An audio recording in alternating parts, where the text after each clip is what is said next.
Luciel is a hardworking dummy who has his sorry life snatched away from him in an accident that causes him to be reincarnated as an SS rank healer.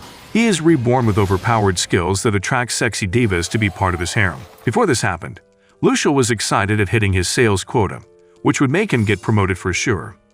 Not until he was accidentally shot by an assassin who wanted to Isekai shop owner. Unfortunately, the shop owner had followed him with a blood-stained chest and suddenly pounced on him, causing the assassin to release a bullet mistakenly, which traveled straight down to Luciel's heart. Immediately after being shot, and in his own pool of blood, the only thing the foolish idiot could think about was how he must celebrate his new contract with his coworker. After a short while, he goes to meet his maker. However, something strange happens as he finds himself in a new world, a realm of magic and monsters. The dumbhead wakes up suddenly with his mouth open in a new world called Galdardia. He hears the word reincarnation in his head as he wonders what must have happened. Instead of trying to find out about more important things, the only thing he could think about was his suit and appearance in the former world. It appears that he is dressed like a cowboy instead of a business executive bidding for contracts. He hears a voice that tells him he will be given basic knowledge, after which he recites the phrase "status open to survive." This was done based on the instructions he was given. He uses the activation of status to perform a setup of personality and chooses the name Luciel for himself. He then decides to assess mastery, martial arts, and magic control as his skills, and as for his job, he chooses to be a healer and thinks about getting a job since he is reincarnated to be at a ridiculous age of 15. Then he sets out for the capital. On getting to the capital, he notices that people get in with a pass, and since he does not have one, he foolishly thinks of entering using a cunning way to get through the gates, since he has been given basic knowledge immediately after his reincarnation. There, he lies to the gullible gatekeeper that he has been cast away from his own village because of his healing powers, so he has decided to use it for other people who will appreciate it, who can ever be cast out of their own village for having healing powers. Fortunately for him, the gatekeeper is too stupid to be reasonable to realize he is lying. At that moment, they get interrupted by Lumina, a pretty girl who asks him if he is the healer they have been expecting. Seeing such a beautiful woman, Luciel is so shocked that he leaves his mouth wide agape until she volunteers to take him to the Healers Guild in the city. He does not follow her immediately because he is attacked by a set of unknown adventurers who eventually let him off on learning that he is a healer. It appears that healers are often treated better than any other people in the Republic of Street Chirul because of the services they render. However, he catches up with Lumina, who leads him to the guild. On getting to the guild, Luciel's brain seems to be on standby, not because he has reincarnated, but because he is just stupid. He is given a form to fill, and he goes ahead to ask Kururu, a lady who also works at the guild, if he could fill in village as the name of his hometown. Kururu cannot but wonder if he is too foolish to comprehend simple English. But then, despite her irritation, she helps to put him through on how to fill in the form, which he eventually fills. Luciel, who is not satisfied with showcasing how bad he is, walks up to Lumina to ask her if their town has another name aside from town. Lumina, sensing that he needs to be enlightened about many things, decides to take her time to explain to him. It appears that his useless basic knowledge is not being put to good use anyway. After a short while, Lumina bids him farewell, leaving him in the room she had booked for him. He stops her after thinking that he will not be able to survive if she does not take him along. She then explains that he can earn money through healing, and he can decide to either acquire skills by overworking himself and his magic, take a loan and enroll in an education sector, or become an apprentice for anyone in the city. He decides to settle for the first option. Later that night, he keeps trying to acquire skills for healing, as he foolishly exhausts his magic all through the night and then sleeps off. On the next day, a girl named Monica comes to serve him breakfast and tells him to work hard as Lumina booked him the room for 10 days. Then he settles down after she leaves and continues to work on his magic, this time improving a little bit. However, he thinks about what Lumina had told him the previous day and decides to step out for fresh air when he meets a disaster. Unfortunately, he falls into the hands of Bazin and his men, who had bullied him the previous day at the capital gate. They are almost resuming the torture when some of their men return injured from a fight. Bazin is furious at how bad the injury looks and how they cannot trust the capital health center. Luciel, who stood at a distance watching all that was happening, suddenly stepped forward to help after much thinking. He recalls telling Lumina that he would not become a dishonest healer like the others, so he had thought of stepping forward just to help. He tells them he can heal the injured soldiers, who look in his direction in the utmost disbelief. The adventurers are shocked to hear Luciel say that he can save their injured friends.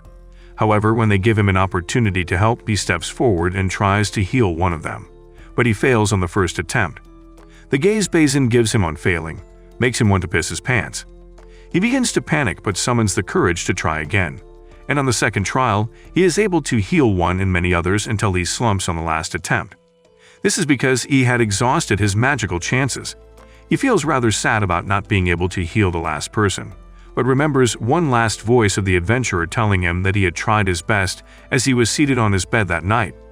He decides to improve himself and makes up his mind to join the Adventurers Guild the next day. On the next day, he sets out to go to the guild and make inquiries. On getting there, he sees a beautiful receptionist called Nanella, causing him to fling his mouth wide open for flies to penetrate. He closes it to maintain his steeze as she approaches him. He tells her that he would like to enroll at the guild as a healer, and that he also plans to earn money through healing injured adventurers, and then sponsor the payment for his training with any revenue that is generated. She leads him to Broad, who is the chief instructor at the guild. He is shocked to see that he is much like the boss he had before his reincarnation. However, he summons up the courage to speak to him, telling him about his desire to enroll at the Adventurers Guild. Broad tells him to resume 6 days later as he returns home a happy man. He tells Monica that he already has an idea of where he will go after leaving the Healing Guild, but he must improve his skills at least a little more.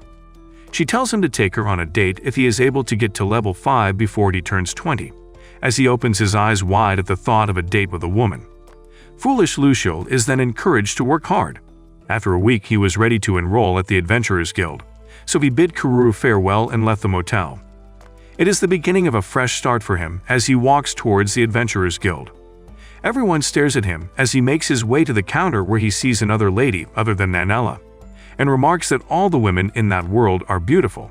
She tells him to find his way underground from the building for his training, after which he goes underground, and cannot help but wonder why the training hall is so big, and on getting there, he bumps into Broad, who tells him he will be using the place for his training. After hearing that, he expresses gratitude for such a gesture, even if he carries a killer look. Broad is impressed that Luciel did not hesitate to show up at the guild again, despite his aggressive appearance. He puts him up to training immediately, and it appears that Luciel thought that he had met his death because of how Broad made him run around the big hall without stopping, as stopping would only mean death. On second thought, he seems to be happy that he is at least breathing until he passes out to Broad's surprise. One would have thought that Broad would stop at this, but it only got more intense as he sits hard on Luciel with his big fat backside. Luciel's crazy scream afterward wakes Nanella, who is fast asleep and keeps everyone in the Adventurers Building on alert. Broad ignores him and tells him to stretch to improve his range of motion and range of attack. He also tells him that he will have greater flexibility in dodging enemy attacks. Even with Luciel's intestine almost gushing out, Broad continues the training for his own good. The next thing up is to attack Broad, as his first attempt to kick Broad seemed like a baby trying to kick a giant. Emotional, damn it! Broad is quick to seize his legs and then instructs him to charge harder and faster. He fails, after which Broad slaps him hard as he falls to the ground, as it was enough to turn him deaf. He beckons him to get up again and try. He fails again and gets kicked, after which he rises immediately and attempts to hit Broad again. One would have thought that he would hit Broad with determination in his eyes, but he failed again.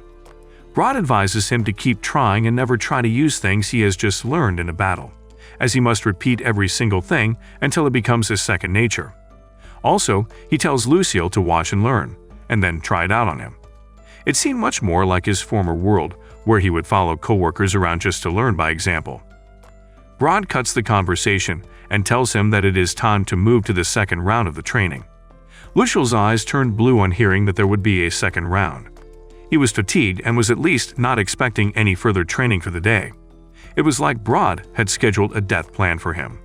However, he was ready to continue by healing himself of all the pain and slight injuries that he had sustained from the training, but Broad let him off on a second thought. He tells him to avoid magical healing and focus on natural healing, as it will help him develop the skill to increase his physical recovery, and also to never heal himself except if it is really severe. They deviate from the conversation as Lucial inquires as to why he is the only one using the underground training room, after which Broad explains that people have not enrolled in the past few days and the low-ranking adventurers do not have money to spare, so they focus more on real battle than training.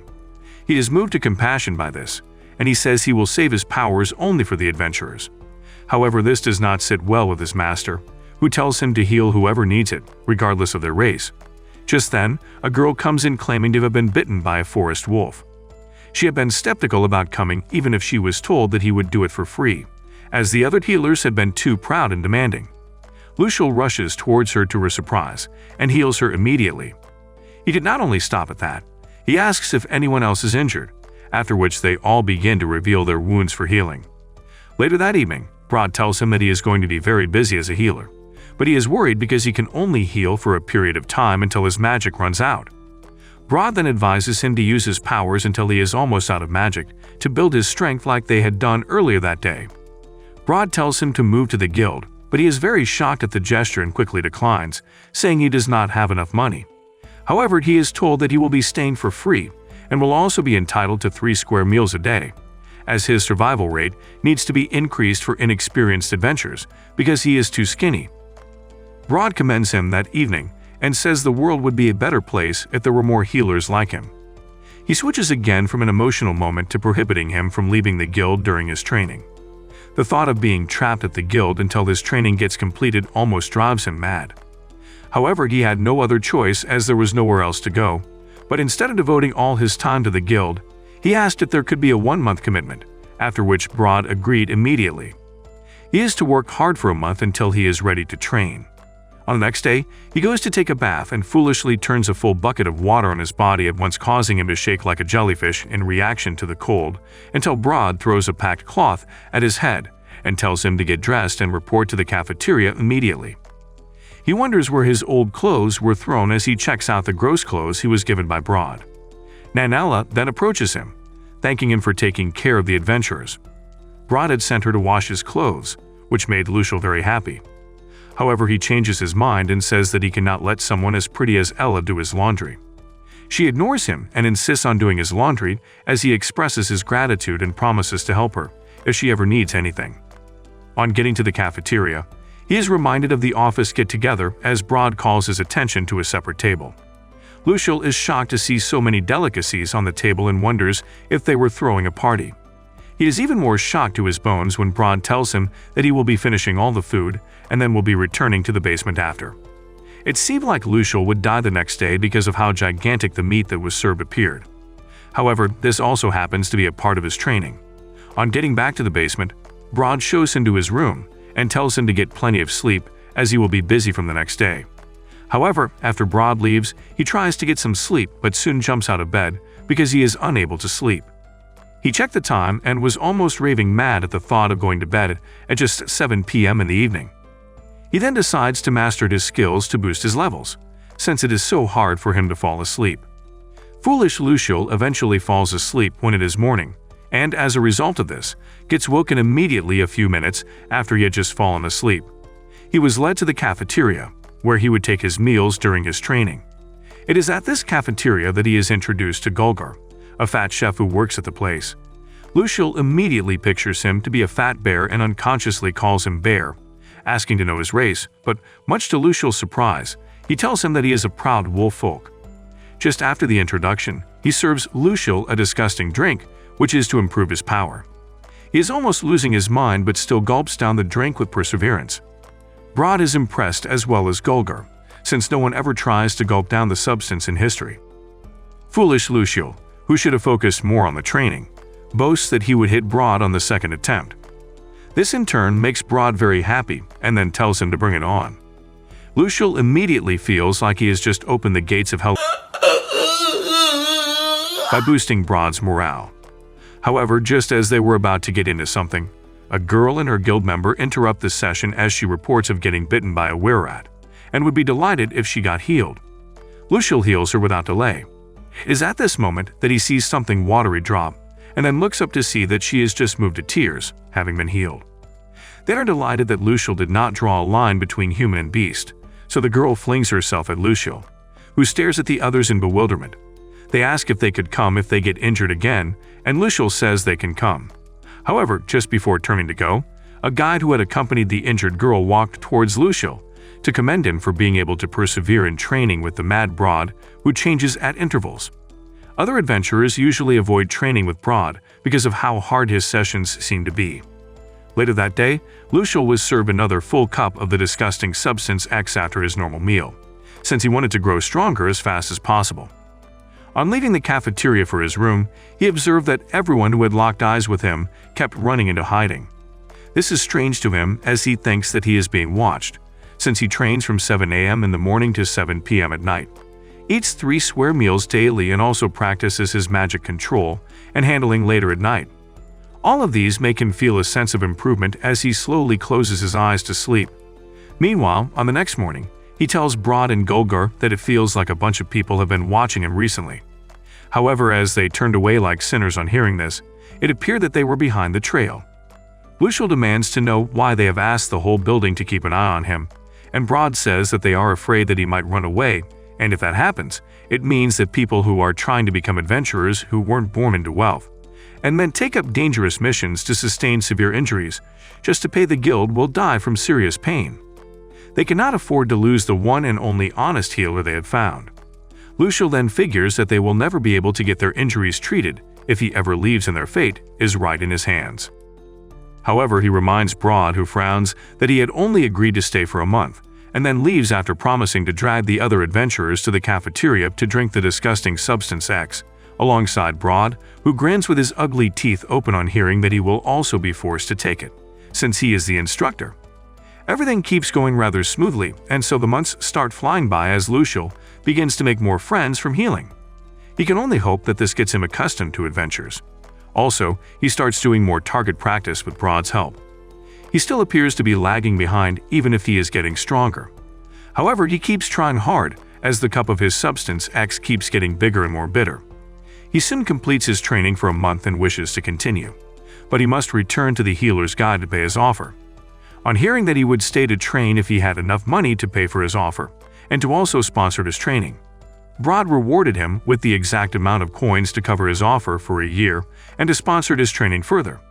Everyone bids him farewell and tells him to return in earnest. On getting back to the Healers Guild, he tenders his offering as he is told that he will be assessed an additional offering if he gets promoted within the year. He says that he must direct his attention to becoming strong enough for independence, other than sorting out any ranking. However, he promises to return for his promotion when he has earned enough. Monica is very delighted as he bids her farewell and then returns to the Adventurers Guild. On getting back to the guild, he sees Broad, who appears to be waiting for him, but lies that he was only passing by the reception. Broad then instructs Nandela, who is happy to see Luciel, to renew his adventurer's card. This causes the hair on Luciel's small head to rise furiously as he is shocked that none of them sought his permission before renewing his card. Broad drags him helplessly to the training room and tells him not to worry about the contract. After the training, he is fed as though he will die tomorrow as usual, and then Broad hands him a book called Encyclopedia of Low-Level Holy Magic as a treat for coming home on time. The purpose of the book is for him to learn about the recovery process and the detoxification spell cure. Broad then sips a glass of juice instead of substance X as he turns to see Golgar laughing.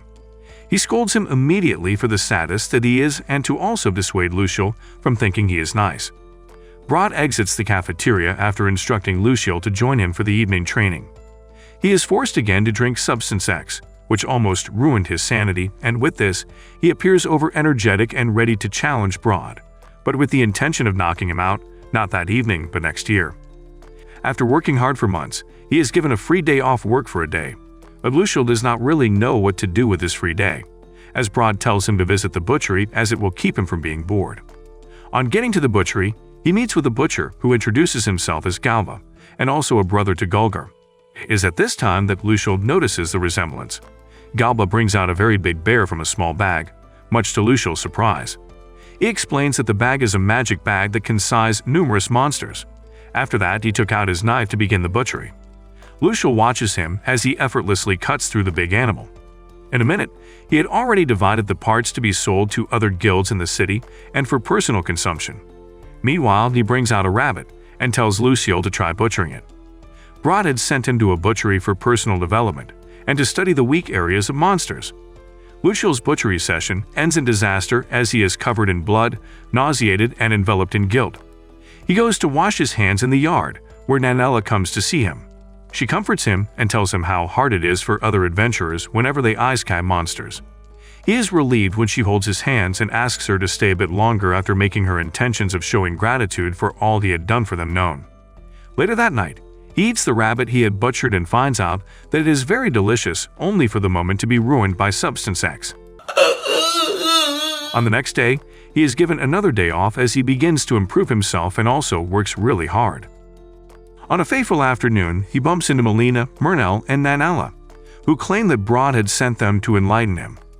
Lucio thanks them for the kind gesture but also reminds them that the other adventurers could isekai him if they do not stop holding him in delicate places.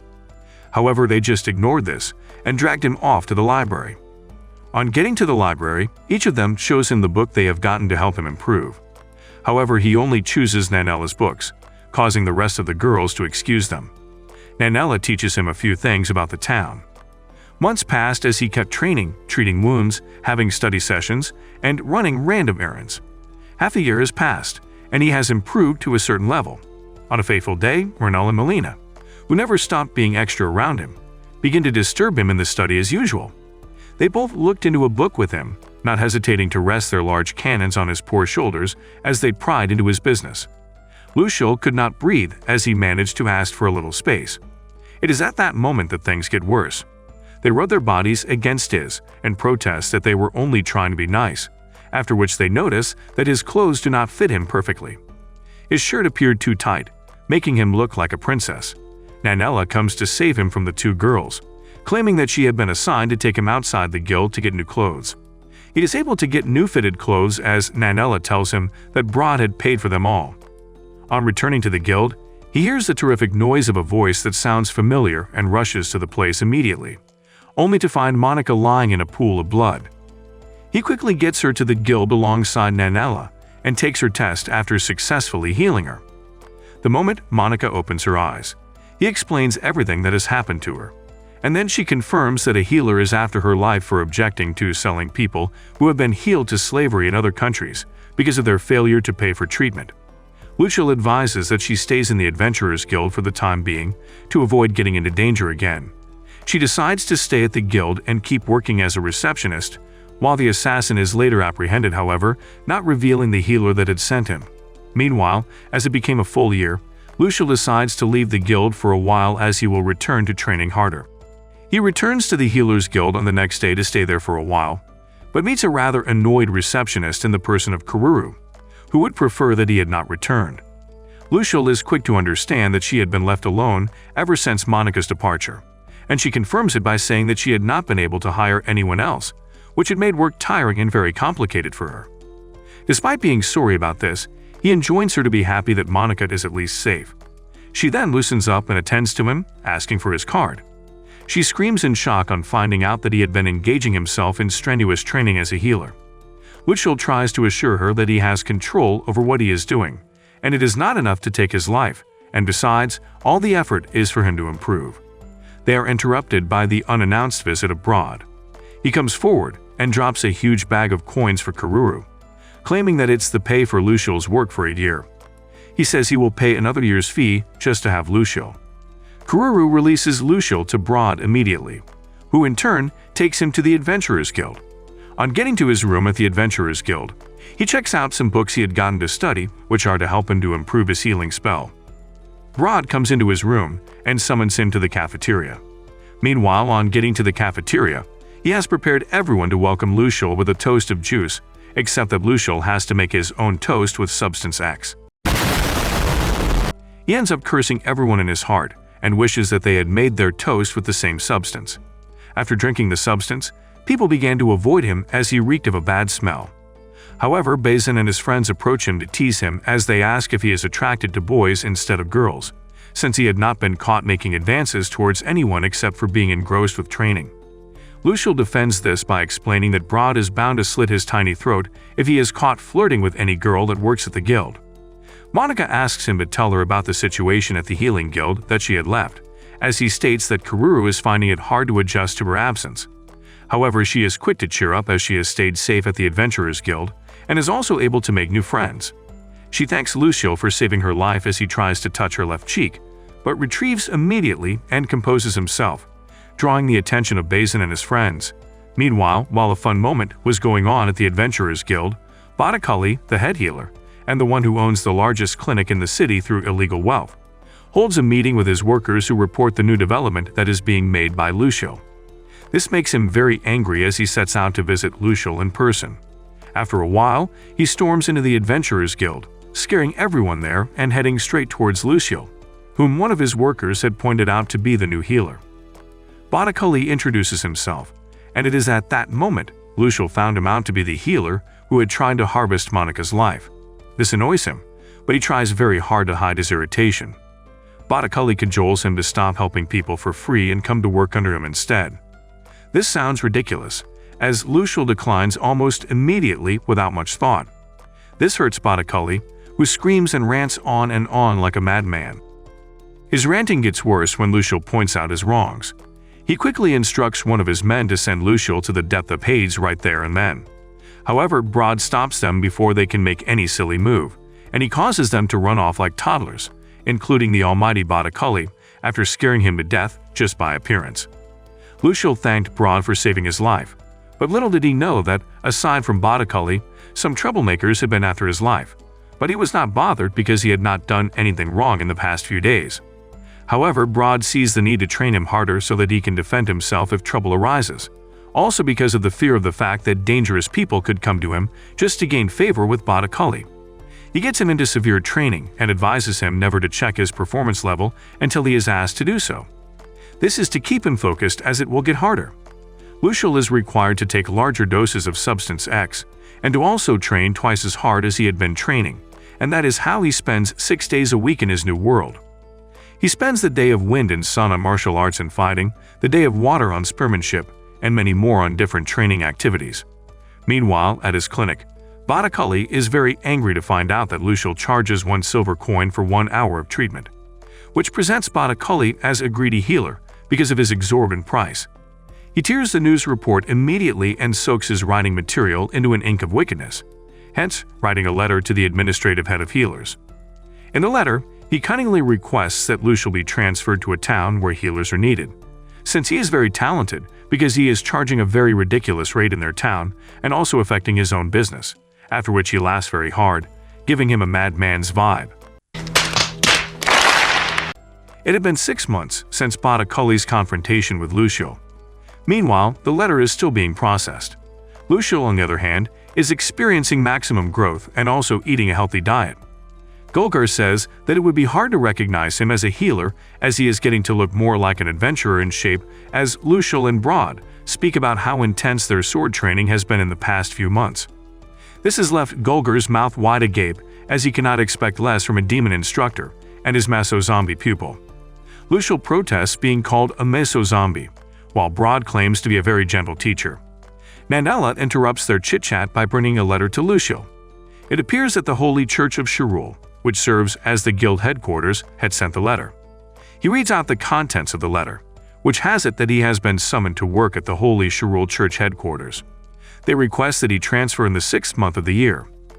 Brod immediately figures that it is Bakuli's doing. He is trying to block all healing at the guild, and this is why he is sending Lucio to the headquarters. Brod cheers him up as they still have half of the year until his departure. He is to heal anyone that needs help alongside his Spartan training. However, his magic is not holding up as Golgar shows up with Substance X. To show how bad this disgusting substance appears, it is weirdly blue and brings out an orange steam, followed by a powerful stench and hot sensation that affects any individual around whosoever is consuming it. You do not want to imagine what Lucio, the constant consumer, is facing. Brod Martial Arts, on the other hand, has reached level 7 in the process of teaching Lucio, causing him to look bright and young. The ridiculous thing is that both Golgar and Brod are not even sure of what Substance X does, and now it is too late to tell Lucio to stop drinking it. Galbor brings back a message about what Brod had asked him to do. He had told him to find out if it was really Bakuli who had worked out Lucio's unexpected transfer, and if he was going to be safe at his new workplace. Galbar confirms that it is Bakuli and that Luciel would be safe at the church. Galbar suggests that they put the head of the Healers Guild out of business. Galbar is a former assassin who had retired to be a butcher at the Adventurers Guild. He is now back on track on Braun's instructions to help Luciel. He is also very interested in Luciel, who seems like a totally different boss who is only interested in survival, and that is what had led him to their guild. Half a year passed in a flash after he got a letter about transferring to the Holy Shrine Church headquarters. He has finally become an A-rank healer, and is headed to the Holy City because declining an order from the Pope can also mean that he might face some kind of inquisition and weird accusations. He tells Luciel to find his way back to the Adventurers Guild if church headquarters have corrupt people, which he agrees to do. However, before finally exiting the building, he takes Broad to where some of the adventurers who he was unable to save on entering the city are buried, after which he expresses his regrets and pays respect to them again. He then asks Broad to work on Bakuli and his useless clinic, as it will put more lives in danger.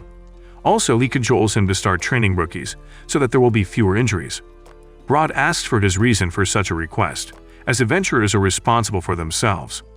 Luciel admits that having an instructor like him is what has made him better, and also, if adventurers get stronger and increase in their basic knowledge, they will be safe from sustaining too many unnecessary injuries. Broad agrees to grant his request as he inquires to know what he should do with Monica, and if it sits right with him for her to remain in their guild. He is not aware that both Manella and Monica were around them, but in hiding. However, he affirms that she stays, but the decision to either stay or leave still lies in her hands. He calls them out at this point, to their surprise, because they had secretly followed them while Broad had caught them a while ago. Luciel is shocked to see them as Broad leaves them with him. He takes the opportunity to express his gratitude to Nanella and Monica, one after the other, moving her to uncontrollable tears. On returning to the building, he bids everyone farewell and leaves after receiving a token and a magic bag from Broad. On getting towards the city gate, he is told that some accomplices are waiting patiently in his carriage. Luciel is curious to know who had volunteered to escort him to the church until he finds out that it is Bazin and his friends. This causes him to shed tears that are enough to form his own river. They beckon him to stop crying as he looks back at the Adventurers Guild one last time. On arriving in the city of Shirul, he is reluctant to get off the carriage without Bazin or any of his men, so that his tiny ass will not get bullied. They make a joke about this, but still follow him to the Adventurers Guild of the city. He sees that it is built the same way the other one was built, as he is ushered to a separate room by a girl whose name is Milty and is not too attractive, emotional damage, unlike Monica and Manella. Bazin steps forwards and introduces himself, stating that he had come to introduce Luciel to their master. Bazin, noticing how Luciel is unimpressed by the sight of things, tells him to never judge a book by its cover. As a waitress, although she may seem ugly, she is as powerful as he is. The voice of the master, who sounds more like a beast than a human, jolts them from their conversation. He recognizes Bazin as they exchange pleasantries. He is a lot different from Broad, as he has a beard and a non-intimidating appearance as he is very close to the ground. Luciel then steps forward to introduce himself as a healer, which sets everyone on alert immediately, as he can feel the animosity in their reaction. The master recognizes him as Broad's apprentice immediately, and although his mission in the city is not yet revealed, he is aware that Luciel had not just come to say hi. Bazin leaves them both to attend to other things, while Luciel places an order for Substance X in the barrel. Everyone expresses shock at his demand for such a disgusting drink, as Milty asks him to repeat himself for clearance. He repeats the same sentence, this time ordering 3 barrels. Everyone makes comments about him, but he ignores them and faces his plight.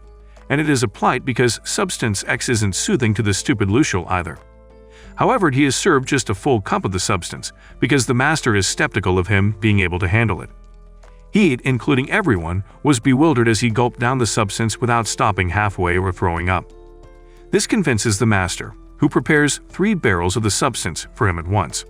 However, before leaving the guild, the master asks him if it is true that he heals people for just a silver coin. He then explains that the people in Meritoni were good to him, and he would only consider this if the case was the same in Shirul. They head towards the church headquarters immediately. On getting to the gate of the church, Luciel expresses gratitude to Bazin and his friends as they bid him farewell and ask that he remains a good person that he had always been. He walks into the headquarters alone, swallowing hard as it is very big, and he can liken it to resuming at a new workplace in his previous life.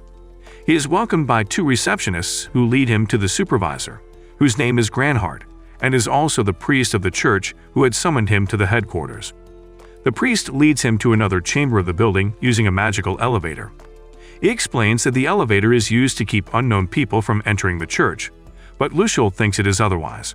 Meanwhile, on getting into another room, he bumps into Lumina, who seems pleasant to see him. She tells him to visit her later that day, and then excuses him as he follows behind the priest. They soon arrive at a room that is endorsed with torture materials. This causes Luciel's sweat pores to resume work, but he is relieved as soon as Granhard tells him that it's just a store for keeping things. They soon get into another room right beside the store, which seems like an interrogation space. Granhard signals for him to sit, and then questions him about the letter he had received that says that he had caused some other healers to run out of business in Narratoni. Luciel affirms this immediately but gives his valid reasons for doing such. The priest then promises to do something about what he has just heard. However, he will resume work in earnest. Granhard describes his work as one that involves going to the Labyrinth to exorcise the undead, which comes with a lot of money. Later that day, he is led to Lumina's room by one of the young priests. He explains everything that had happened to Luminal and how he got to the headquarters, as she is not so comfortable with the difficult responsibility he is saddled with, so she advises him to be careful. On the next day, Luciel had already made up his mind to give all it takes for his survival, and so he is led to Jord, a young man who is a little older than him. Granhard is also present at the meeting as Jord introduces himself as Luciel's predecessor. Luciel is given a protection robe in no time and also a pass to use the elevator after swearing to never bring in pets or invalids or even normal people. He resumes his work for the day. On getting to the Labyrinth, Luciel is able to put up with the stench as he had experienced worse with Substance X. His master's training seems to pay off. Meanwhile, Jord uses the purification method to exorcise a few undead bodies and then leaves the rest to Luciel, running from a stench. It is not long after Jord leaves that many undead approach Luciel. He is very shocked to his bones and recites the purification spell like a typewriter, and on the mention of purification, after stammering at first, they become exorcised. He settles from exorcising to eating lunch after concluding the first level, and then moves to the second level where he exorcises as many as possible. Jord performs the purification spell on seeing him, because he had met with too many undead spirits for half a day. However, Luciel seemed to have found out that the Labyrinth is only an illusion and a training ground. Jord tells him that he can exchange the magic stones he picks up from the Labyrinth for points at the shop. At the shop, he is able to exchange the gemstones he had gathered for over 4,000 points. However, it is unable to purchase a spellbook which costs about 1 million. On getting back to the church, he bumps into the priest who had come to check up on him. He is also told to use the weapons in the storage room if the need for them arises.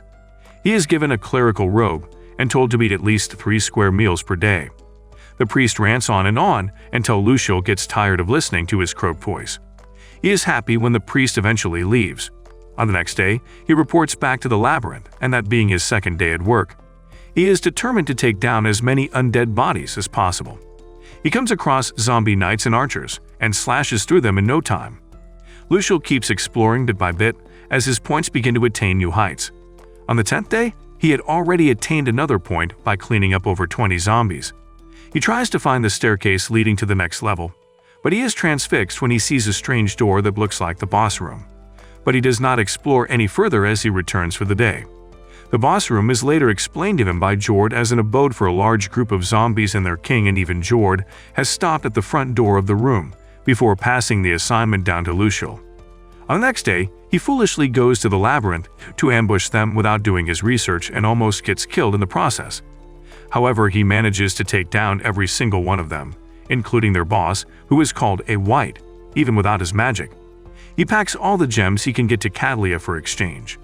The weight had turned into the biggest gem that was retrieved, hence earning Luciel a lot of points.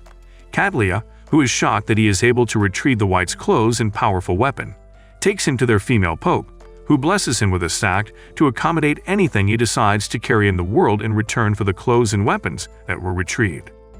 Luciel tries to list his mistakes from the boss battle, but it is hard for him to fit them all into one page. He laments because Broad would have scolded him for such mediocrity, while Gulgor would have made him drink a full barrel of Substance X all at once. He thinks of asking if they will let him join in on Paladin or Palpar training. In the middle of his worries, his stomach begins to grumble as he figures it is already time for breakfast. On his way to the table, he bumps into Lumino and 2 members of her regiment in the persons of Queen and Lucy. Lumina remarks that she had heard about how he had improved in just 10 days, and she would love to hear more about it at the breakfast table. Luciel is very delighted to hear this. However, after telling them about his escapades at the Labyrinth, he is scolded and seriously reprimanded, with each word hitting him like an arrow. Queen asks him if he has a death wish. Lucy affirms that whatever he did was foolish and he just got lucky. One would have thought Luminal would remain quiet, but she shoots her own arrow to finish it up, saying that she had thought that he had outgrown ignorance, but it appears that he has started taking blind risks. Luciel was already in tears before she said that she could no longer trust people who decide to risk their own lives. While Luciel tenders his apology for risking his own life, it appears that Lumina was just very worried about him, and in a bid to protect him, she tells him to resume training with her regiment. Later that day, being a goat that hardly listens, he revisits the Labyrinth, but luckily, there were no major surprises on the 11th level as he explored down to the 12th and stopped. He goes to exchange his gems for coins, and he is handed the bag that the Pope had given him. He finds out that the Pope had informed Catalia to throw in all the spell tomes they had, so that he then learns from them. On the next day, he safely explores all the way to the 15th level, and after then, he resumes his training with Lumina's Bakuli Paladin regiment, where Lumina calls him stupid on the first day for saying he could not contend with a woman. They kick-started the training with jogging, as Luciel appeared to be 10 times as slow even if he thought he was running as fast as he could, and by the time the lap was completed within 30 minutes, lazy Luciel was 8 laps behind. After that, they break into a group and begin combat training, where Luminal trains with him, but ends up beating him blue and black to the point where Queen and Lucy had to tend to have his injuries, and still, they say it is a sign of respect for Luciel. Stop the cap! As she had never fought them to that point since the beginning of their years as regiments. Lumina Selma calls him an oddball, and in his protest, she points out everything about his personal life that he had done with Prod a few years ago, including pointing out odd names like the Meso-zombie healer that he was called. Luciel couldn't have been more humiliated as he broke down in tears like a baby. On the next day, he was unhappy that his skills had not increased, despite his training the previous day. However, he moves forward, creating the excuse that it might be normal for things to be the way they are. Meanwhile, instead of just moving to the next level, Luciel, who is a stubborn goat and did not learn from his first mistake, decides to try out stepping on a trap purposely to see what happens, since his aura coat and area barrier are unbeatable. He is lucky enough to be able to control the attack that the trap unleashed. He continues exploring day by day until he is at the 20th level. However, he does not explore it just yet, as it looks like another room of a group of zombies with a single weight. 2 days later, he keeps battling the undead using Broad's fighting style, and then, on a fateful morning, Elizabeth, a member of Lumina's regiment, knocks on his door and claims to have come to get him. She tells him that they will be thoroughly schooling him in dual-wielding technique for the day, and, after a few days, he is back at the 20th level again in the Labyrinth. Under Lumina's guidance, he steadily absorbs his training lessons with the Paladin regiment, causing him to clear out the zombies on the 20th floor without any serious complications. He gives the items he has retrieved back to the Pope and explains how powerful the Labyrinth had always been. It is a warning for Luciel to stop seeing it as child's play or an illusion. She explains a short history of how monsters came to dwell in the Labyrinth and how they now use healers as exorcists, just because they do not have the workforce to conquer the Labyrinth. The Pope then saddles him with the responsibility of continually exploring the Labyrinth. She promises him a promotion when he reaches the healer rank of 7.